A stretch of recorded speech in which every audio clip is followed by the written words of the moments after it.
जय हिंद मेरे प्यारे साथियों, एक बार फिर से स्वागत है मेरे यूट्यूब चैनल जॉब की जानकारी। तो दोस्तों, इस वीडियो में हम बात करने वाले हैं सीआरपीएफ स्पोर्ट्स पर्सन की जो वैकेंसी आई है उसका। जैसे कि आप जानते हैं कि एडमिट कार्ड आ चुका है और अब उनका नेक्स्ट फेज़ का जो सिलेक्शन प्रोसेस है वो होने वाला है। तो कैंडिडेट के बीच में ये कन्फ्यूजन हो रहा है कि सर क्या अब सिलेक्शन प्रोसेस जो होगा उसमें क्या चीज़ें रहेंगी, क्या हमारा ट्रायल टेस्ट होगा, क्या हमारा ग्राउंड टेस्ट होगा।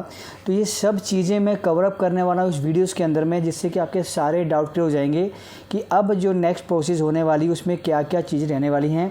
तो मैं आपसे ये गुजारिश करूंगा कि जो भी इस वीडियो को देख रहा है, वीडियो को स्किप मत कीजिएगा, वीडियो लास्ट देखिएगा, ताकि जो भी इन्फॉर्मेशन है आपको मिल सकेगी और आपको जो है आपका जो नेक्स्ट जो सिलेक्शन प्रोसेस होने वाला है वो आपके लिए बहुत ही हेल्पफुल हो जाएगा। तो जैसा कि आप जानते हैं कि सीआरपीएफ ने स्पोर्ट्स पर्सन की वैकेंसी निकाली थी मेल फीमेल कैटेगरीज़ के अंदर में। टोटल पदों की बात करूँ तो 169 वैकेंसी निकाली गई थी और कहूँगा अगर स्पोर्ट्स कैटेगरी की, जो सभी स्पोर्ट्स कैटेगरी में वैकेंसी निकाल दी गई थी। फॉर्म भी भर दिए गए थे, एडमिट कार्ड भी आपका आ गया और एंड आई थिंक जुलाई अगस्त के अंदर में आपका 2 महीने के अंदर में ये चीज़ें जो कंप्लीट हो जाएंगी आपका जो आपका नेक्स्ट सिलेक्शन होने वाला है। तो इसमें क्या क्या चीज़ें ध्यान रखनी होगी, क्या सबसे इम्पॉर्टेंट बात है जो आपको पता होनी चाहिए। कहीं ऐसा ना हो कि आप चल जाएँ ग्राउंड में टेस्ट देने के लिए और लगा पता कि आपके पास वो डॉक्यूमेंट नहीं था, तो कहीं ना कहीं आपको नुकसान उठाना पड़ जाएगा। इसलिए मैं आपसे फिर बताऊँगा कि वीडियो को स्किप नहीं करना है, वीडियो लास्ट तक देखना है। अब बात आती है दोस्तों, सबसे पहले बताता हूँ आपको जो एज था, एज रखी गई थी 18 से 23 साल। और इसके अंदर में जो अलग अलग ओबीसी है, एससी एसटी कैटेगरी है, तो गवर्नमेंट नॉर्म्स के हिसाब से जो भी आपको छूट मिलती है एज में, वो यहाँ पे इस भर्ती में आपको देखने को मिल जाएगी, वो आपको मिलनी है।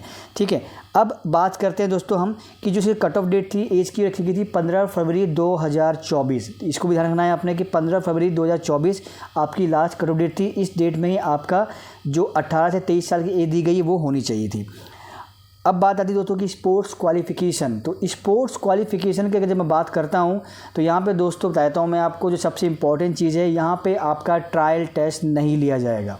जी हाँ दोस्तों, आप सही सुन रहे हैं, आपका यहाँ पे कोई भी ग्राउंड में ट्रायल टेस्ट नहीं होगा, ना ही आपको कोई फिजिकल में रनिंग कराई जाएगी।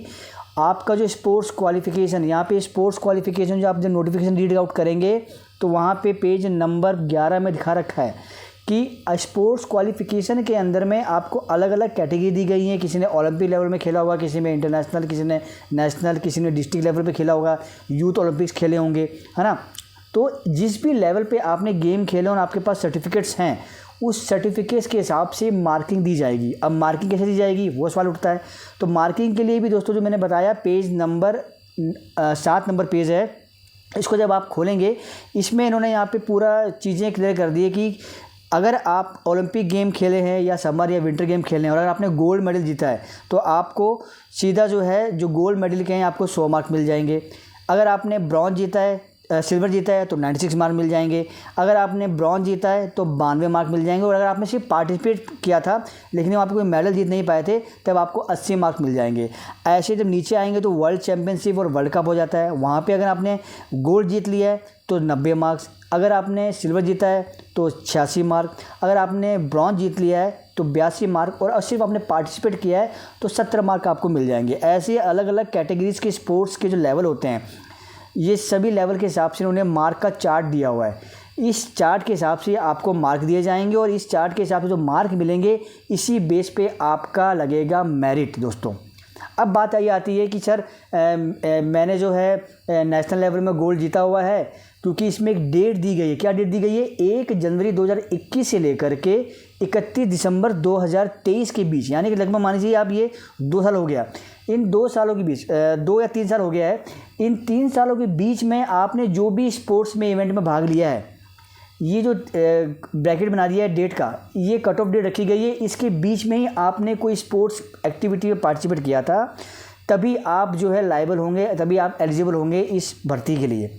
अब मान लीजिए किसी कैंडिडेट ने ये जो 2-3 साल दिए हैं, आपकी कट ऑफ डेट दी गई है, इसके बीच में एक कैंडिडेट ने जो है हर साल नेशनल में जाकर के गोल्ड मेडल जीता है। तो मान लीजिए 2 साल लगातार उसने गोल्ड मेडल जीत लिया है, तो क्या उसको दोनों बार का गोल्ड मेडल का जो मार्क्स हैं वो मिलेंगे? नहीं। आपका नेशनल लेवल का जो है कितने भी आपको गोल्ड मिल गए हो, लेकिन जो आपकी जो कट ऑफ डेट दी गई है, कट ऑफ डेट क्या दी गई है? 1 जनवरी 2021 से 31 दिसंबर 2023, इसके बीच में आपने नेशनल अगर 4 बार भी जीत लिया है, 5 बार जीत लिया है, लेकिन आपका मार्किंग जो है एक सर्टिफिकेट का, एक मेडल का, एक ही काउंटिंग आपको दी जाएगी। ठीक है, ऐसा नहीं है कि सर मैंने 3 बार नेशनल लेवल में गोल्ड मेडल जीता तो मुझे तीन बार का जो है अलग अलग मार्क दिया जाए, ऐसा नहीं है। आपका एक गोल्ड मेडल अगर आपका किसी भी स्पोर्ट्स इवेंट में किस लेवल का है तो उसका एक ही मार्क दिया जाएगा। तो इस चीज़ का आपको ध्यान रखना होगा। इस हिसाब से आपका जो है मार्किंग की जाएगी और ऐसे ही आपकी मेरिट भी लगने वाली है दोस्तों। तो जाहिर बात है दोस्तों कि अब यहाँ पे क्या है कि आपका फिजिकल ग्राउंड टेस्ट नहीं होना है, लेकिन पीएचटी होगा दोस्तों। और पीएचटी में क्या होगा, जो कांस्टेबल जीडी जो होता है, जिसमें एसएसजीडी भर्ती देती है, जिसमें एक कांस्टेबल जीडी जनरल कैटेगरी को 170 सेंटीमीटर हाइट चाहिए होती है मेल कैटेगरी में। अगर आप फीमेल कैटेगरी की बात करें तो 157 सेंटीमीटर की आपकी हाइट चाहिए होती है। और ऐसे ही आप जब SC ST कैटेगरी हो गया, अलग अलग कैटेगरी जो बनी होती है उसमें आते हैं, तो जो भी एज़ पर गवर्नमेंट नॉर्म्स के हिसाब से छूट दी जाती हैं, जो कि नोटिफिकेशन में लिखा गया है, साफ नोटिफिकेशन में अगर आप पेज नंबर 8 में जाएंगे तो वहाँ पे लिखा गया है अलग अलग कैटेगरी के हिसाब से आपको हाइट में छूट दी जाएगी। तो यहाँ पे आपको छूट मिलनी है। अब बात ये आती है दोस्तों कि फिजिकल में आपकी जो पीएचटी होगा, आपका हाइट नाप लिया और वेट जो होता है वो आपके हाइट के हिसाब से होता है, उसका भी चार्ट दिया हुआ नीचे की तरफ में आप दे सकते हैं। लेकिन अगर मान लीजिए कोई ऐसा कैंडिडेट है जो चाहता है कि भाई मैं तो आता हूँ गढ़वाली में, कुमायूं में आता हूँ, हिमाचल प्रदेश रहने वाला हूँ या असम में रहने वाला हूँ, तो मुझे तो 165 सेंटीमीटर हाइट की छूट मिली हुई है। यानी कि उस कैंडिडेट को 165 सेंटीमीटर हाइट है मेल कैटेगरी में, और अगर फीमेल कैटेगरी में है तो 155 सेंटीमीटर की उसको छूट मिल जाएगी।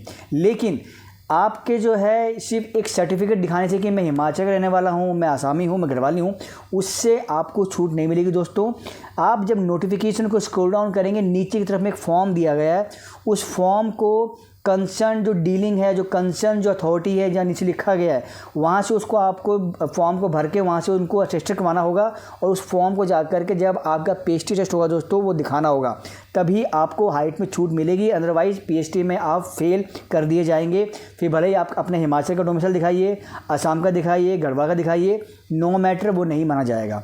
क्योंकि नोटिफिकेशन में साफ बता दिया गया है कि हमने जो फॉर्म दिया हुआ है, एनेक्चर लगा रखा है नीचे, उस एनेक्चर फॉर्म को आपने अपने कंसर्न जो अथॉरिटी है स्टेट की, वहाँ से अटेस्टेड करके लेके आना है, तभी हम उन चीज़ों को मानेंगे। और ऐसा कई बार हुआ है, करने चले जाते हैं, नॉलेज होती नहीं है, बोलते सर हमको तो छूट है, लेकिन जब सर्टिफिकेट मांगते हैं, भी सर्टिफिकेट दीजिए हमें जो हमने दिया था फॉर्म के साथ में, सब तो लेके नहीं आए हैं, फिर आपका जो है चांस मिस हो जाता है। तो इस चीज़ को भी आपने ध्यान में रखना है। तो मैंने यहाँ पे 2 चीज़ कवर अप कर ली हैं। एक तो आपका जो मैंने बताया कि मार्किंग का जो कट ऑफ डेट दी गई है, उसमें आपने कोई भी स्पोर्ट्स इवेंट खेला है, उस स्पोर्ट्स इवेंट में जितने हाई लेवल पे आपने स्पोर्ट्स इवेंट खेला है या पार्टिसिपेट किया है, उतने ज़्यादा मार्किंग आपको अलॉट कर दी जाएगी। जितने लो लेवल के आपने स्पोर्ट्स इवेंट में पार्टिसिपेट किया होगा, जितने लो लेवल के स्पोर्ट्स इवेंट में आपने जो है मेडल जीते होंगे, उतने हिसाब से आपको मार्क दिए जाएंगे। तो उसका चार्ट दिया गया है, चार्ट देख लीजिएगा, आप खुद भी जज कर सकते हैं कि भाई मेरा इंटरनेशनल में गोल्ड है, नेशनल में मेरा एक जो है सिल्वर है। इस तरह से आप वर्कआउट कर सकते हैं और अपने मार्क्स को देख सकते हैं। तो ये चीज़ मैंने कवर करी है। उसके बाद में हाइट का, क्योंकि हाइट के अंदर में अमूमन कैंडिडेट्स को निकाल दिया जाता है, पता होता नहीं है, छूट के मामले में जाते हैं और कैंडिडेट जो है अच्छे खासे जो रिक्रूटमेंट प्रोसेस होती है वो उससे हाथ से निकल जाती है। अब मैं दोस्तों में बात करता हूँ कि इसका जो सिलेक्शन प्रोसेस होना है उसके बारे में बात कर लेते हैं। लास्ट के अंदर में फॉर्म भरा था, अब आप जाएंगे वहाँ पे दोस्तों, तो वहाँ पे बता दिया गया है कि सबसे पहला आपका होगा डॉक्यूमेंट वेरिफिकेशन। तो डॉक्यूमेंट वेरिफिकेशन में दोस्तों, तो आपके जो जितने भी ओरिजिनल डॉक्यूमेंट्स हैं, जितने भी हैं, अब एज की बात करें तो एज में छूट चाहिए, तो एक तो जो नेक्स्ट बताया मैंने, फॉर्म जो लेके जाना है आपने वो लेके जाना है, अपनी जो मार्कशीट है 10th क्लास की वो लेके जाना है, आधार कार्ड लेके जाना है, आपने अपना पैन कार्ड ले जाइए आपका, और स्पोर्ट्स की जितनी भी सर्टिफिकेट्स आपके पास में उन सबको लेके जाना है। साथ में सभी का जेरोक्स कॉपी लेके जानी है अटेस्टेड करवा के। मैं तो ये कहूँगा सेव पॉइंट्स के लिए 5-5 कॉपी हर एक डॉक्यूमेंट से करवाइएगा और उसको अटेस्टेड करवा के रखिएगा, क्योंकि वहाँ पे आपके ओरिजिनल डॉक्यूमेंट पहले चेक किए जाएंगे। चेक होने के बाद में अगर आप एलिजिबल हैं कि ठीक भाई इसके डॉक्यूमेंट सही हैं, कोई दिक्कत नहीं है, तब ओरिजिनल डॉक्यूमेंट आपको दिए जाएंगे और आपसे बोला जाएगा कि अब आपने जो है इसकी जेरोक्स कॉपी दीजिए जो अटेस्टेड कर रखी है आपने। अब नॉलेज नहीं होगी जिस कैंडिडेट को, वहाँ चक्कर काटेगा कि यार मेरे पास तो जेरोक्स कॉपी है नहीं। अब आप जेरोक्स कर भी लेंगे तो वहाँ पे अटेस्टेड कैसे करवाएंगे। इसलिए अगर आप वीडियो देख रहे हो दोस्तों, आपने स्किप नहीं किया, तो ये पॉइंट बहुत इंपॉर्टेंट था कि डॉक्यूमेंट्स की जेरोक्स कर लेनी है, 5-5 कॉपी कर लीजिए आप। पासपोर्ट साइज़ फ़ोटोज़ हैं, उसकी अपने पास फ़ोटो रखिए आप। जब आपके डॉक्यूमेंट वेरिफिकेशन हो जाएंगे आपको उन्हें दिया जाएगा और आप अपने जो डॉक्यूमेंट्स हैं उसको पूरा पंच बना के रखिएगा। 5 सेट बोले हैं तो 5 सेट का 5 सेट बना के रख दीजिए डॉक्यूमेंट्स का। पहले आपके एजुकेशन सर्टिफिकेट, कास्ट सर्टिफिकेट जो भी हो गया, डोमिसाइल हो गया, वो लगा दीजिए और नीचे अपना स्पोर्ट्स सर्टिफिकेट का बंच बना दीजिए और उनको दे दीजिए कि सर ये मेरे डॉक्यूमेंट्स हैं, मैंने अटेस्ट करके रखे हैं। वो उनको चेक कर लेंगे और अपने पास रख लेंगे, क्योंकि जेरोक्स कॉपी जब आप देंगे आपके जो स्पोर्ट्स इवेंट्स के जो डॉक्यूमेंट्स होंगे उनको देख करके ही आपको मार्क अलॉट किए जाएंगे और फिर आपकी मेरिट जो लगेगी। अब आपने स्पोर्ट्स सर्टिफिकेट का जज कॉपी दी नहीं है तो फिर कहाँ से आपको जो है मेरिट में आपका नाम आ सकता है। तो ये चीज़ भी बहुत इंपॉर्टेंट थी कि डॉक्यूमेंट वेरिफिकेशन हो जाएगा, फिर आपका होगा पीएचटी, आपका हाइट नाप ली जाएगी, आपका वेट नाप लिया जाएगा, ये चीज़ हो जाएंगी और फिर होगा आपका मेडिकल एग्जामिनेशन। तो मेडिकल एग्जामिनेशन में दोस्तों ऐसा होता है कि कंप्लीट मेडिकल होता है, इसमें कोई डाउट नहीं है। आप क्योंकि फोर्स मेंबर है, आप फोर्स में जोड़ने जा रहे हैं तो आपकी पूरी जो है चेकअप की जाएगी मेडिकल में। मेडिकल में अगर आप निकल जाते हैं तो आपको चांस दिया जाता है, आपका रिव्यू मेडिकल होता है जिसको RV कहते हैं शॉर्ट फॉर्म में, वो कराया जाएगा। वो हो जाने के बाद में फिर आपके जो डॉक्यूमेंट थे स्पोर्ट्स के उसके हिसाब से आपके मार्क्स दिए जाएंगे, आपकी मेरिट लगेगी और अगर आपके मार्क्स अच्छे हैं, आप मेरिट में आ जाते हैं तो आपका सिलेक्शन हो जाएगा। ये चीज़ें दोस्तों रहने वाली हैं, तो कन्फ्यूजन क्रिएट नहीं करना है। वीडियो को ज़्यादा से ज़्यादा शेयर कर दीजिएगा ताकि ऐसे कैंडिडेट जो कि स्पोर्ट्स कोटे से फॉर्म को भरे हुए हैं, उनका एडमिट कार्ड आ चुका है और अब उनको अब जा कर के फॉर्म अपनी भर्ती करनी है तो उसमें वो कन्फ्यूजन ना क्रिएट हो जाए। दोस्तों ऐसे ही इन्फॉर्मेटिव लाता रहूँगा। पहली बार आए हैं चैनल को जो सब्सक्राइब कर लीजिएगा, साथ ही दोस्तों टेलीग्राम ग्रुप और मेरा एक व्हाट्सएप में ग्रुप है, उन दोनों का लिंक डाल दूंगा मैं डिस्क्रिप्शन बॉक्स में।